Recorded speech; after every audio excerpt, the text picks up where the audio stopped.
Okay, we start this adventure from Greenbank Country House.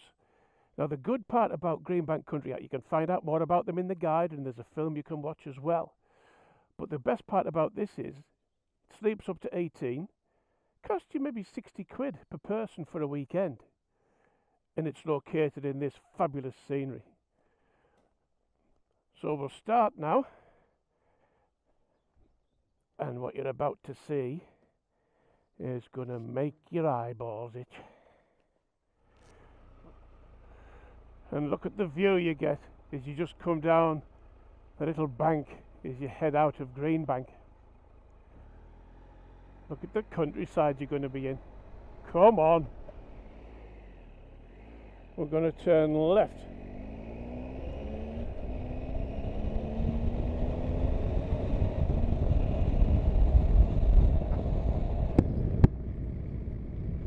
Just look at the scenery.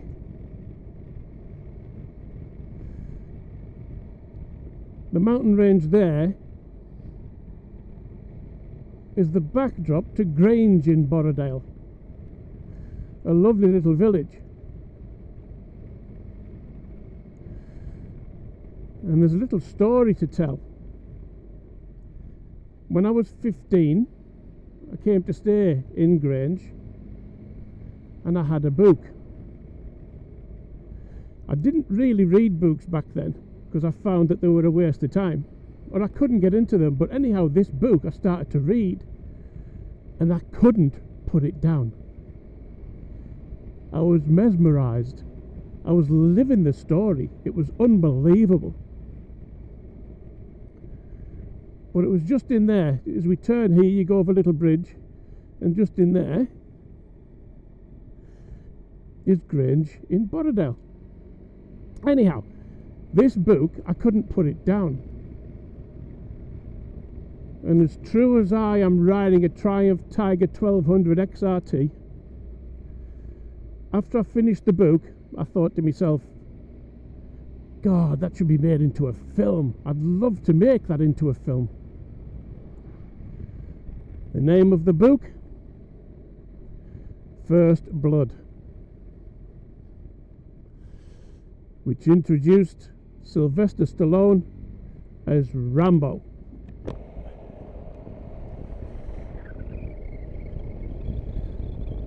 When the film came out, I remember thinking to myself, I knew it was going to be made into a film. I knew I should have done it. But somebody read it and made it into a film, and Sylvester Stallone.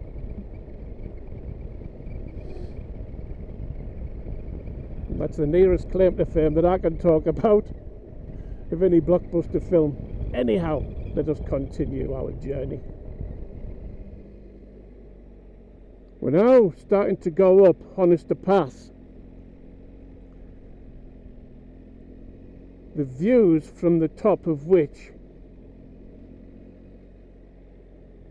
will take your eyes hostage.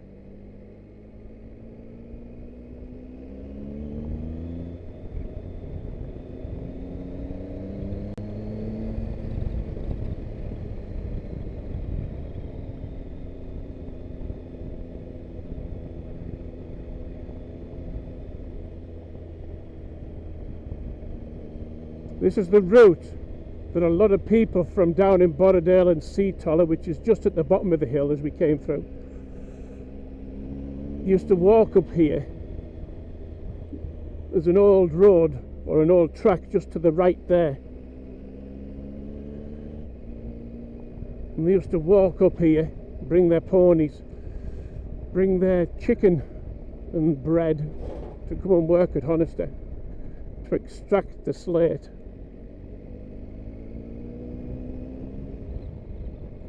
Now, just in the dip there, you'll start to see some rock, some stone, and that's where Honister Slate Mine. Now, Honister Slate Mine has a story that I got involved with many years ago. We did a documentary about them, and I'm going to show you some of the footage from that documentary. But Mark Weir, who had the mine, had a helicopter accident. during bad weather, and it was just here, and the helicopter crashed and he died. But he was the face of Borrowdale.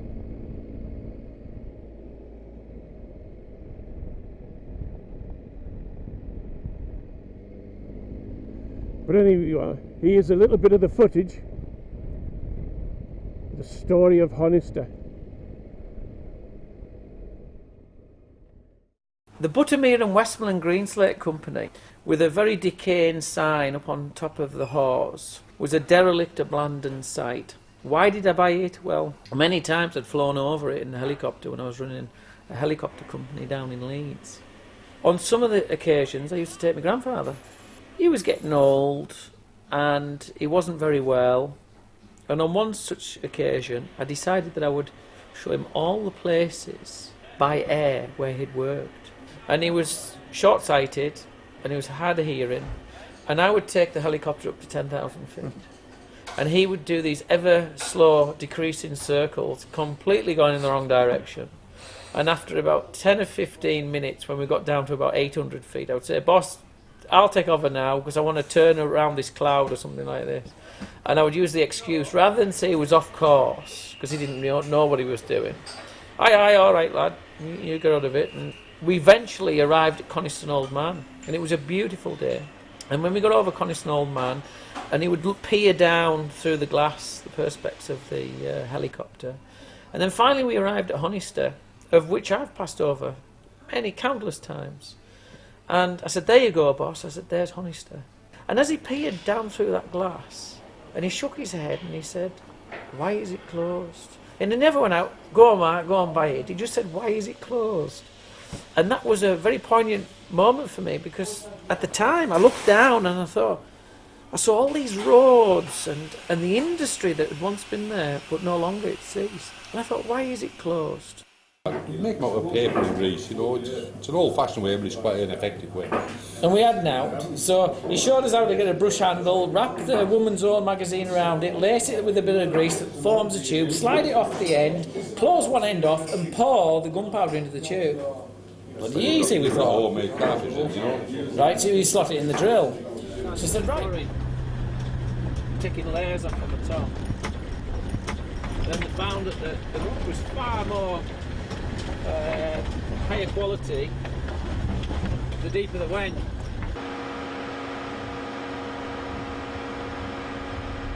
Come into my home.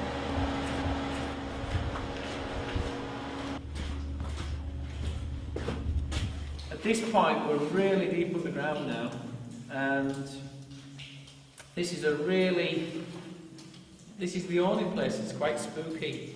So when you're actually working on your own at this point, every drop, every sound that you hear on your own can be quite mind-bending. And so much so, I had a gate put on halfway down. I used to lock myself in at night. But at this point, in this area that we're working in, it's got a vast resource of rock. I actually was about 4 years into the whole process of mining. I was feeling withdrawn, tired.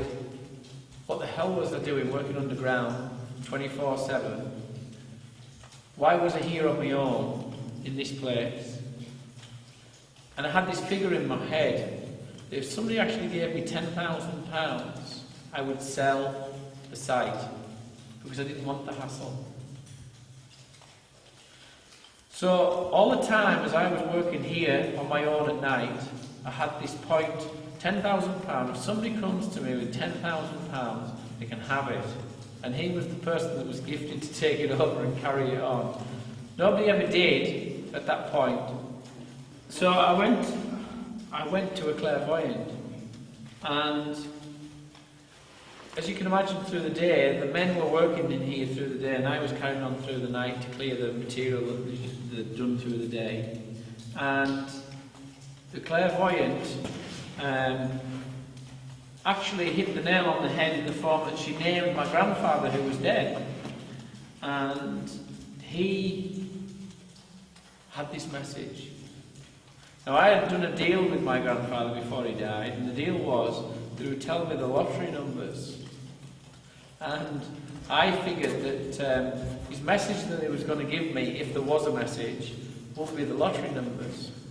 And as I paused and waited for what he had to tell me, and I says, go on then, I'm ready for the lottery numbers. In my head I was saying this.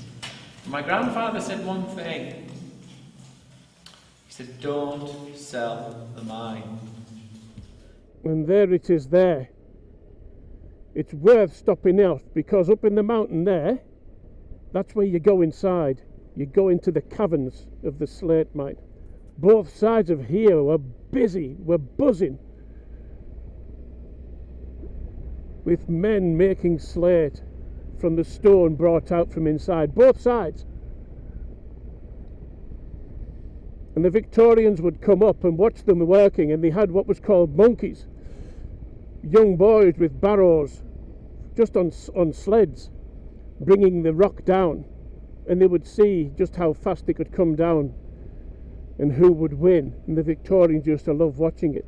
And that was before really the Lake District became such a popular holiday destination.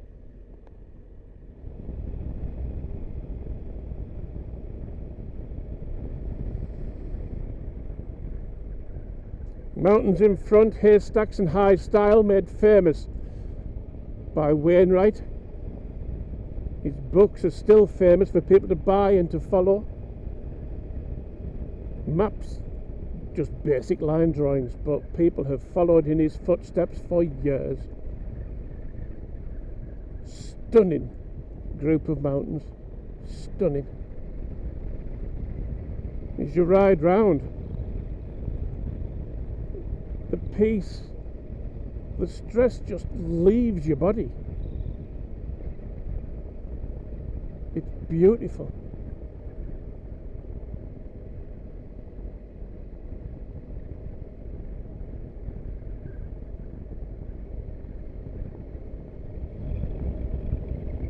Now we're just about to see what I class as being one of the finest views in Britain, if not the world.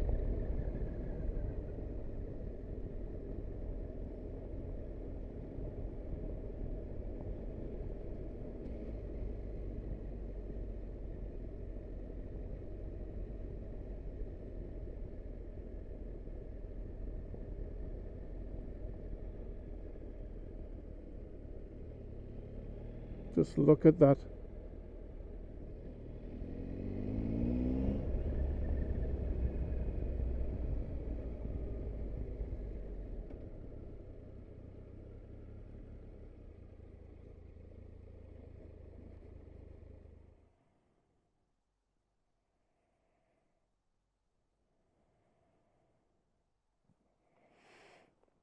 Isn't that a sight for sore eyes? An absolute panorama of beautifulness. Just out of this world, isn't it? Out of this world.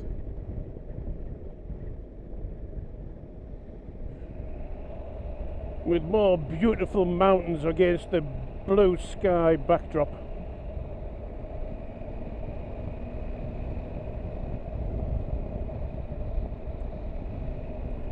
You don't get this view coming the other way, you see, because then you can see into that little valley there. And as you get onto the top, we're going to drop down into Newlands Valley, but as we go round the corner here, it's going to smack you straight between the eyeballs. Just look at that. You've got Skiddaw right at the end, which is just to the north of Keswick.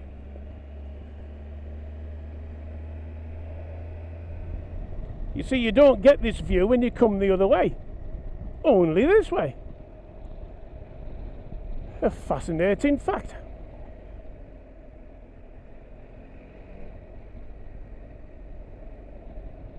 We're now in the little village of Braithwaite, which is just to the west of Keswick, and at the foot of Newlands Valley.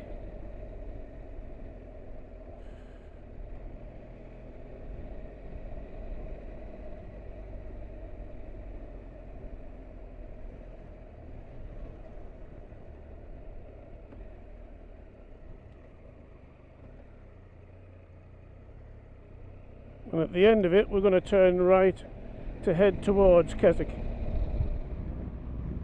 Just up on the left there, that's Blencathra.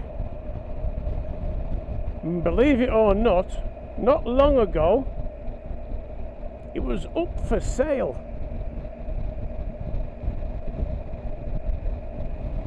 Now when I saw that it was up for sale, I thought to myself, now that's a conversation piece over the dinner table, isn't it?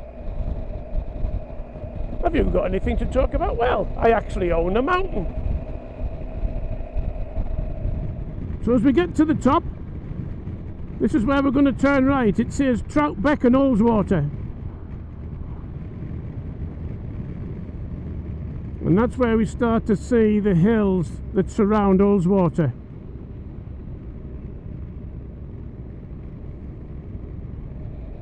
You're surrounded by mountains that you can see also in the distance that, well, you've got to come to see yourself, because as we come through these trees,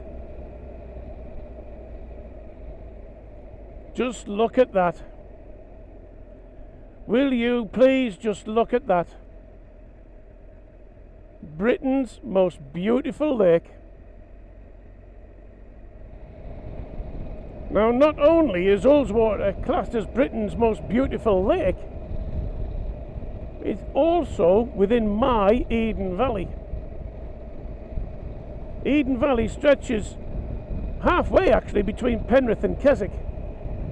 So this is firmly planted in Eden Valley, and as we all know, that belongs to me. But not only that, I think it has got to be one of the most beautiful roads to ride along, to go along the shores of Ullswater. And then we come in to Glenriddin.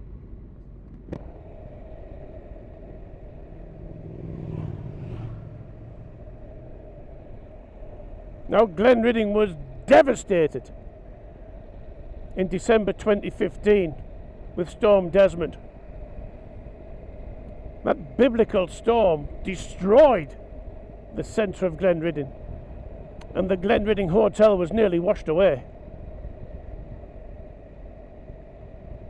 The little stream that runs through the village had to basically be excavated to allow, in fact it's still going on, they're still working on it, and here we are 2.5 years later.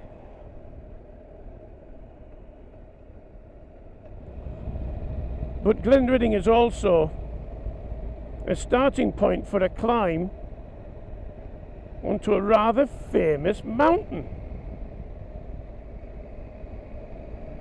And what I'm going to do is take you to see that mountain.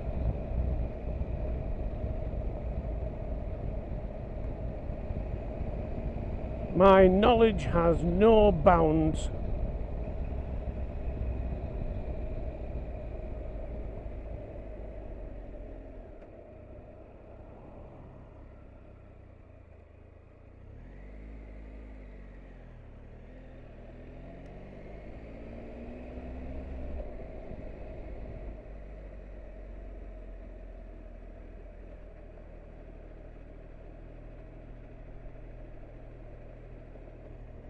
Now we're going to be able to go a little bit further.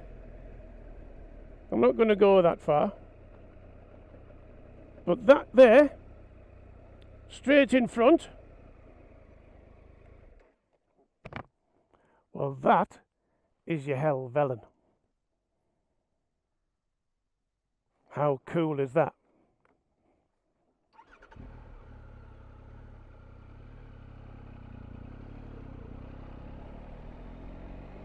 I can actually go a little bit further on,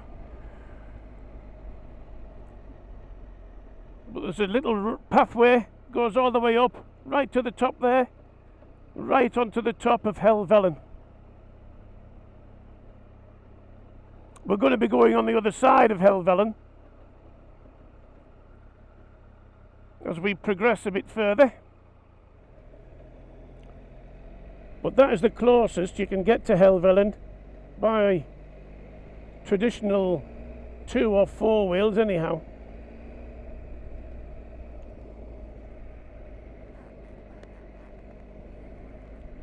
So if you want to have a little look at a mountain, then Patterdale, sorry, Glenriddin is the place to be, or Patterdale, because that's just down the road.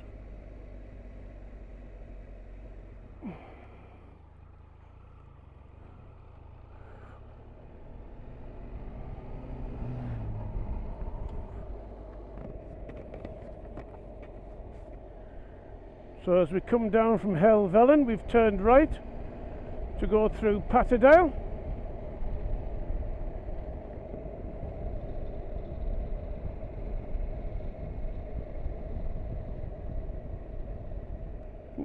Now straight in front there you've got the Patterdale Hotel, which is a good place to stop if you're after some free Wi-Fi.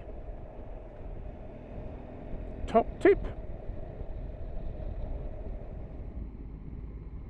Now just to our right here there's a stretch of water. Now that water is called Brothers Water, and I have a question for you. It wasn't always called Brothers Water. It had another name initially, but it became known as Brothers Water because 2 brothers drowned playing in the little stretch of water there, Brothers Water. So the name was changed to Brothers Water in memory of them. And we're now heading towards Kirkstone Pass, probably the most photographed pass in Britain, especially in the winter. It is famous for the depth of snow that arrives here in the winter. And it is also famous for getting a stretch of the snow ploughed through, but it is only one way, or should I say wide enough for one car.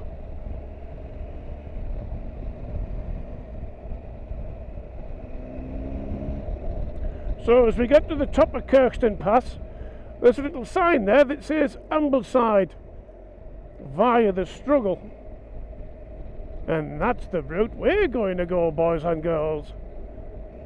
We're going down the Struggle.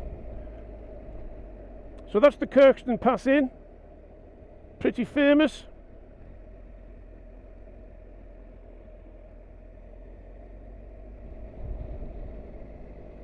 Now one of the reasons that I like coming down the Struggle,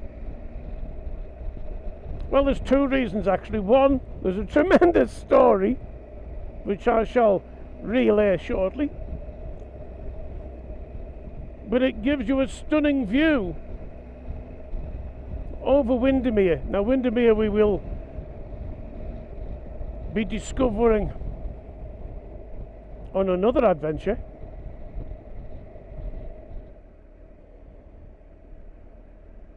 That's your Windermere, and you don't get this view from any other road. At the bottom here we're going to turn right.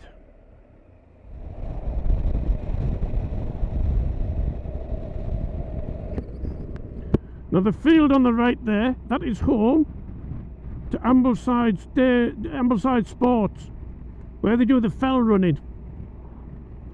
And they run over those. Do you know? I couldn't do fell running even when I used to get paid for it. There's some fit people around here. The owner of the old Dungeon Gill, that's a hotel in Langdale that's featured in the book. Neil is a retired fell runner. I mean, you've got to have some heart and lungs on you and some legs to be able to run up and down these hills. And what we're just about to do is to come across Rydal Water. or Rydale water. It's a beautiful little stretch of water.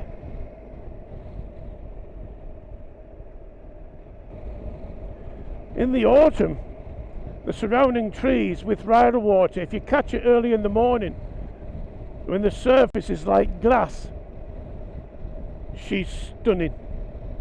Absolutely stunning.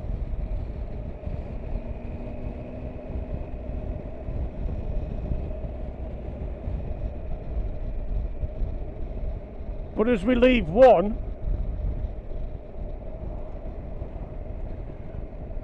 very soon we're going to reach another.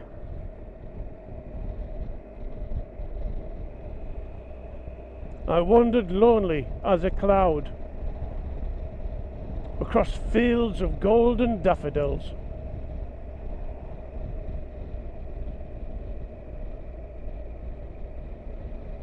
And here she is, Grasmere. I absolutely love Grasmere. And William Wordsworth is famous for here. You've got the Wordsworth Museum, but he's also buried in the churchyard in Grasmere.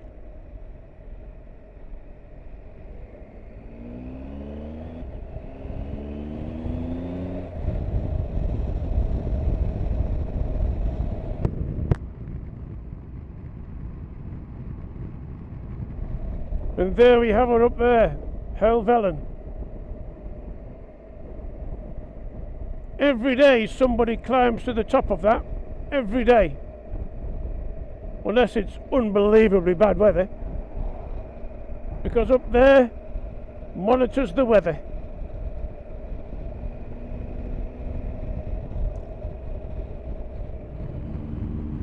And this is one of the reasons why it's called one of the Britain's most beautiful drives or rides, is because of the mountain ranges. We're getting to the end of the Vale now, and you can see Blencathra over there on the right, which we passed earlier. But Skiddaw going to come into view before we drop down into Keswick. You get a better view altogether of Blencathra there, look. Isn't she stunning?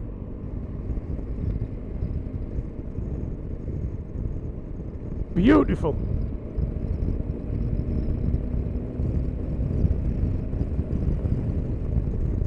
But then as we come over the top, there's Skiddaw in glorious technicolor.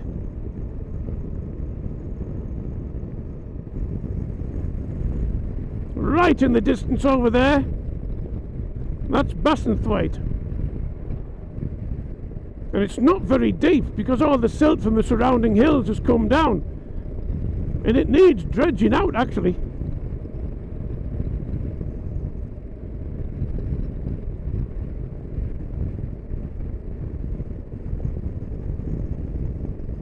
And as we hit the outskirts of Keswick, we start to drop down.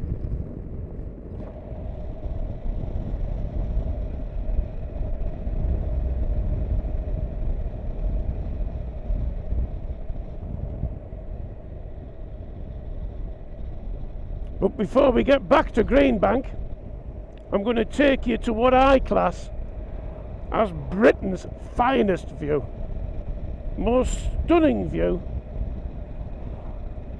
and it'll make memories that will last a lifetime.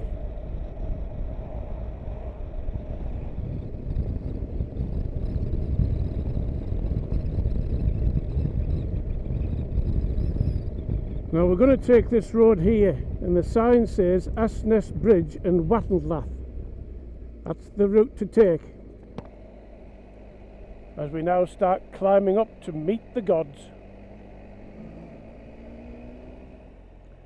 And as you get here, this is where you pull in. It's the first major pull in on the left as we go up.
there is Britain's finest view.